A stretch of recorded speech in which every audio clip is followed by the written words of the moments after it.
औज़ुबिल्लाहिमिनश्शैतानिर्रजीम बिस्मिल्लाहिर्रहमानिर्रहीम। अस्सलाम वालेकुम स्टूडेंट्स, क्या हाल है? उम्मीद करता हूँ आप सब खैरियत से होंगे।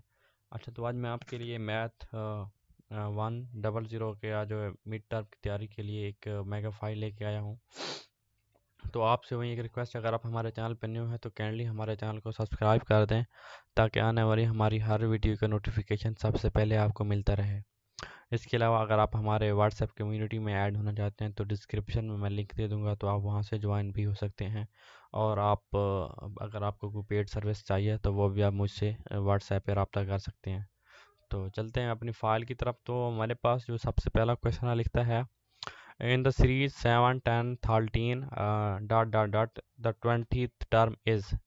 तो ये उसने क्या कहा है कि 7 10 13, यानी कि 3 का उसने डिफरेंस रखा है, 7 10 13 16 19 22। तो ये आपने लिखते जाना है और जब 20 टर्म आएगी वो आपके पास कौन सी होगी, उसने ये पूछा है। तो वो जो हमारे पास होगी वो टर्म हमारे पास होगी 64। इधर जो है वो गलत लगा हुआ है, ठीक है। तो इसको आपने करेक्ट कर लेना है। उसके अलावा चलते हैं हम अपने अगले क्वेश्चन में।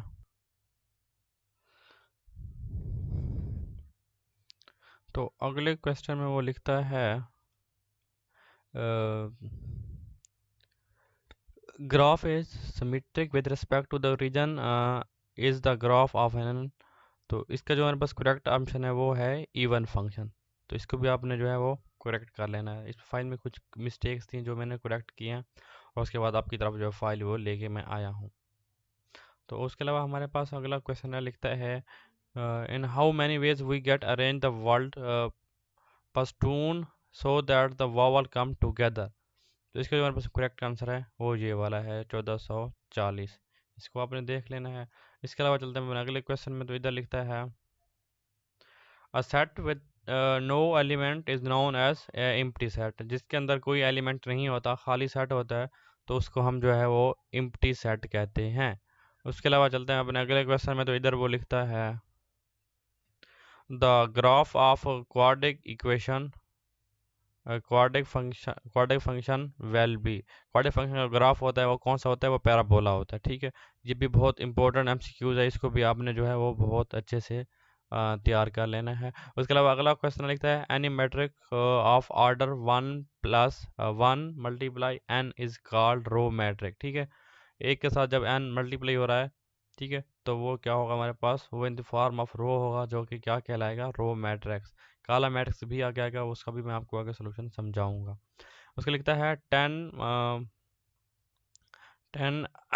और इसका आगे जो सैम्बल बना हुआ है, तो इसका बेसिकली ये मकसद होता है कि इसको हमने इनके 1 से लेके 10 तक मल्टीप्लाई करना है। यानी कि 10 को 9 से करना है, 9 को 8 से करना है। इन सबको जब मल्टीप्लाई करेंगे तो हमारे पास जो है ये वाला जो है वो करेक्ट आंसर आएगा। आप इसको मल्टीप्लाई करके चेक भी कर सकते हैं, ठीक है। उसके अलावा चलते हैं अपने अगले क्वेश्चन में। लिखता है cardinality of a set A is denoted by. तो ये बेसिकली यही होता है हमारे पास, जिसे डिटर्मिनेशन भी कहते हैं। और कार्डिनैलिटी जो होता है वो basically the number of element in a set होता है, यानी कि एक सेट के अंदर एलिमेंट की तादाद कितनी होती है उसको हम कार्डिनैलिटी ऑफ अ सेट कहते हैं, ठीक है। अगला सोल्यूशन हमारे पास है, लिखता है how many solution do you get when we solve the completing the square method. से हम उसके पास हमारे पास जो है 2 सोल्यूशन आते होते हैं जब हम कंप्लीटिंग स्क्वायर की मदद से किसी क्वाड्रेटिक इक्वेशन को सॉल्व आउट करते हैं। तो उसके हमारे पास 2 सोल्यूशन आते हैं, एक प्लस में होता है, एक नेगेटिव में होता है। The object in a set are called element, ठीक है। जो सेट के अंदर जो ऑब्जेक्ट्स होते हैं उनको हम क्या कहते हैं? एलिमेंट्स कहते हैं।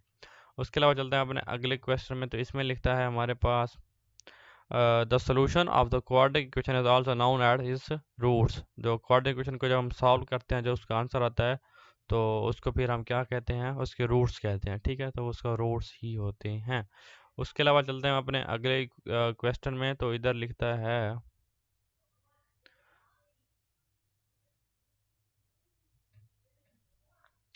f into minus x is equal to f into x for every number x in the domain of f, then f is। तो इसके मेरे पास जो करेक्ट आंसर है वो है पीरियोडिक फंक्शन। उसके अलावा चलते हैं अपने अगले क्वेश्चन में। तो इधर वो लिखता है we can subtract 2 matrix A and B if their order is same. तो अब ये जो एक क्वेश्चन है मैट्रिक्स के हवाले से कि हम सब्ट्रैक्ट कब कर सकते हैं जब दोनों का जो है वो ऑर्डर क्या हो, ऑर्डर ऑफ मैट्रिक्स जो हो वो सेम हो, इनके number of row and number of column जो हो वो सेम होना चाहिए। ठीक है, तो ये भी आपने रो की तारीफ पढ़ी थी, अब मैट्रिक्स की तारीफ आ गई। इफ मैट्रिक्स है ए हैविंग ओनली वन कॉलम, कि कोई एक मैट्रिक्स ए है जिसका नाम है, अगर उसके पास कोई एक कॉलम है तो वो कौन सा मैट्रिक्स होगा, तो वो हमारे पास होगा कॉलम मैट्रिक्स। उसके अलावा चलते हैं हम अपने अगले क्वेश्चन की तरफ। तो इधर वो लिखता है A intersection B intersection C is equal to B intersection A intersection C. तो वह पूछता है ये कौन सी प्रॉपर्टी है, तो ये जो प्रॉपर्टी हमारे पास है एसोसिएटिव प्रॉपर्टी ऑफ इंटरसेक्शन, इधर जो है वो गलत लगा हुआ है। ठीक है, तो ये आपने इसको जो है वो करेक्ट कर लेना है। तो उसके अलावा चलते हैं हम अपने अगले क्वेश्चन की तरफ। इधर लिखता है हमारे पास next term of the sequence 0.02 0.006, यानी कि फिर उसने क्या किया है, इसका डिफरेंस देता गया है, यानी कि 2 3 6 6 3 18 18 3 54, तो इसकी ये डिफरेंस दे रहा है, और साथ में जो है वो एक एक ज़ीरो जो है इंक्रीज़ हो रही है। देखिए इधर 1 0 थी, इधर 2 हो गए हैं, इधर जो हमारे पास वो 3 0 हो गए हैं। ठीक है, इधर 2 हो गए हैं, टोटल इनके 3 हो गए थे। ठीक है, अब इधर टोटल जो काउंट करें तो टोटल वो हमारे पास जो है वो 4 हो गए हैं। तो आगे वो जो डिफरेंस आ रहा था वो 3 का डिफरेंस आ रहा था, यानी कि 2 3 6 6 3 18 की 3 से मल्टीप्लाई हो रहा था। तो इसको आपने सीक्वेंस को देख लेना है, ये एक कंसेप्चुअल बेसिकली क्वेश्चन होते हैं। तो इसी तरह के क्वेश्चन जो है वो एग्जाम में बहुत सारे आ जाते होते हैं। The horizontal line of the number in a matrix is called row. अब ये रो की तारीफ थी, अभी जो कॉलम थी किसी एक मैट्रिक्स के अंदर, कोई एक कॉलम जब होता है तो वो हमारे पास कॉलम मैट्रिक्स होता है, जब इसके अंदर हॉरिजॉन्टल लाइन आ जाए तो वो हमारे पास जो है वो रो होता है।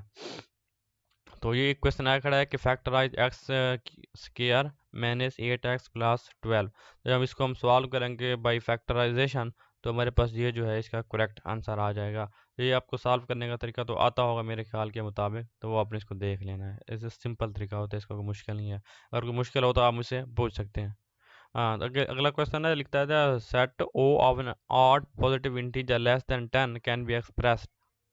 तो ये जो है इसका वो करेक्ट आंसर है। लिख दिया जाए set O of odd positive integer less than 10, कि हमने जो है वो सेट लिखना है ऑड का, कौन सा, जो लेस देन 10 हो। ऑड का जो पता होगा आप इसे ताक कहते हैं, तो इसमें जो है 1 3 5 7 9 तक जो है हमारे पास आ जाते हैं। उसके अलावा हमारे पास है अगला क्वेश्चन, तो इसमें अगर देखें तो क्या लिखता है, इसमें लिखता है how many permutation of the letter apple are there. तो इसका जो है हमारे पास वो करेक्ट आंसर है, वो हमारे पास है 120। ठीक है, अगर मैं आपको समझाने की कोशिश करूं तो ये आपने इसके अंदर देख लेना, इसके कितने वावल्स इसके हैं, 1 2 3 4 5 5 हैं। ठीक है, तो आपने जो है 5 का ये ले लेना है, इसे क्या कहते हैं। ठीक है, तो इसके अंदर हमने जो है ये इनके 5 को 4 से मल्टीप्लाई करना है। 5 मल्टीप्लाई 4 मल्टीप्लाई 3 मल्टीप्लाई इसको कर देना है हमने 2 से, यानी कि 5 चौक 20 20 तियाँ 20 तियाँ 60 60 दूनी 120। तो इसका जो हमारे पास करेक्ट आंसर आता है वो आता है 120। ठीक है, ये आपने देख लेना है। इस तरह अगर कोई और कोई भी आ जाए तो आपने बिल्कुल उसका इसका परमुटेशन लेके इस तरह इनके उसको सॉल्व करना है। इसका मुझे नाम भूल गया है, पता नहीं इसको क्या कहते हैं, तो आपने फिर इसको अकॉर्डिंग इसको सॉल्व कर लेना है। ठीक है, उसके अलावा चलते हैं अपने अगले क्वेश्चन की तरफ। तो इधर वो लिखता है हमारे पास which of the following property of matrix multiplication is correct. तो इसका जो हमारे पास जो करेक्ट आंसर है वो ऑल ऑफ दीज हैं, इसके सारे जो हैं वो करेक्ट हैं।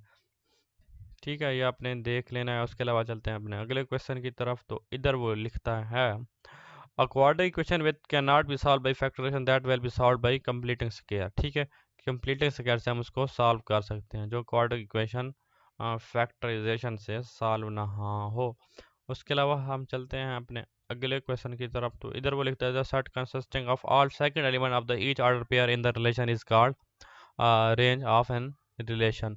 ठीक है, जो सेकंड एलिमेंट होता है उसने लिखा है हमारे पास जो क्या है, second element of an order pair. Order pair में जो सेकंड एलिमेंट होते हैं वो हमेशा क्या होते हैं, वो रेंज होते हैं, और जो फर्स्ट एलिमेंट होते हैं वो अंडर रेंज आ जाते हैं। ठीक है, तो ये रेंज और डोमेन की दो डेफिनेशन भी इंपॉर्टेंट है, ये आपने भी देख लेनी है। ठीक है, अगला लिखता है the set consisting of all first element. इसका जो करेक्ट आंसर है हमारे पास डोमेन है। ये भी मैं आपको बता रहा था तो वही क्वेश्चन आगे रिपीट भी हो गया। ठीक है, डोमेन जो है वो पहला होता है और रेंज होता है वो सेकंड एलिमेंट होता है। उसके अलावा लिखता है if A plus A and B matrix are the order pair A plus B is equal to B plus A, this law is called distribution law. ये सिंपल लॉ है, इसका जो करेक्ट आंसर है वो हमारे पास है डिस्ट्रीब्यूशन लॉ। उसके अलावा हम चलते हैं अपने अगले क्वेश्चन की तरफ।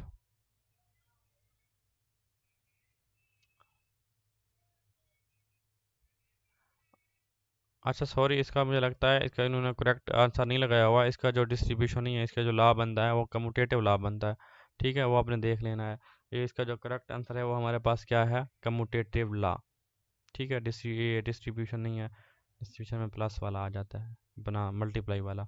अच्छा अगला क्वेश्चन इसमें लिखते हैं we can add two matrix having real number a and b if their order is same। तो ये ऑर्डर सेम होगा तो तब भी हम दो मैट्रिक्स को सब्ट्रैक्ट भी कर सकते हैं और उन दोनों को प्लस भी कर सकते हैं।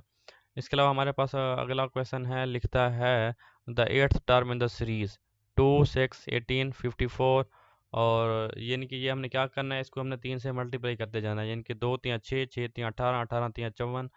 तो इसके अंदर जब हम मल्टीप्लाई करते जाएंगे जो एट्थ टर्म हमारे पास आएगी वो यही आएगी 4374। ठीक है, ये करेक्ट आंसर है। इसी तरह के जो टर्म्स वाले होते हैं वो मोस्टली इसके अंदर जो है वो आए हुए होते हैं। ये आपने इसको जो है वो बहुत अच्छे से जो है वो तैयार कर लेना है। इसके अलावा लिखता है if discriminant greater than zero. तो इसका जो हमारे पास करेक्ट आंसर आता है वो आता है there exactly there distant solution. तो इसको आपने जो है वो एक दफ़ा वेरीफाई कर लेना है। तो इससे बेसिकली जो है सिमल्टेनियस इसका जो है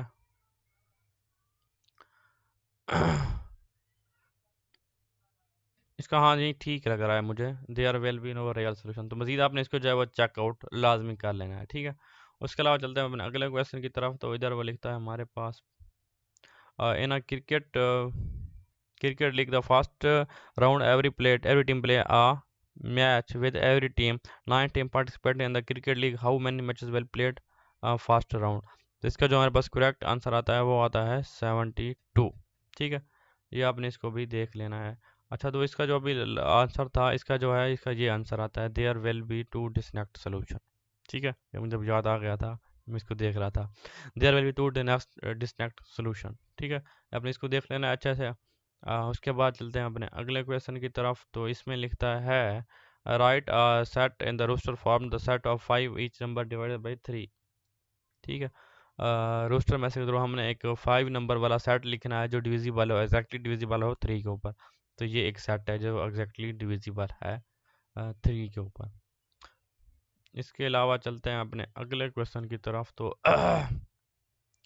इधर वो लिखता है फाइंड द नेक्स्ट नंबर 98 96। यानी कि पहले उसने डिफरेंस दिया है अपना 2 का, फिर उसने डिफरेंस दे दिया है 4 का। ठीक है, ये 96 से 92 आ गया, फिर उसने 2 का दिया है, फिर जो अगेन इसका डिफरेंस कितना आएगा, वो डिफरेंस हमारे पास आएगा 4 का। पहले 2 का दिया है, फिर 4 का दिया है, फिर 2 का दिया है, फिर क्या आएगा 4 का।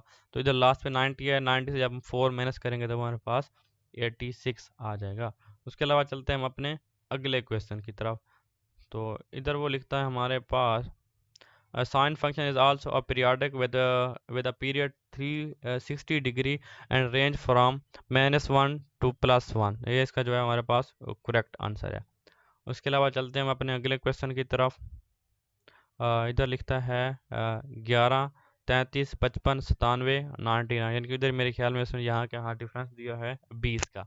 ठीक है, तो ये आपने इसको 20 का नहीं 22 हाँ 22 का डिफरेंस दिया। ठीक है, 11 11 का इनके टेबल जा रहा है 11 11 एक 11 11 22 11 33 फिर 55 फिर 77 फिर 99। फिर ये आपने देख लेना है इसको अच्छे से।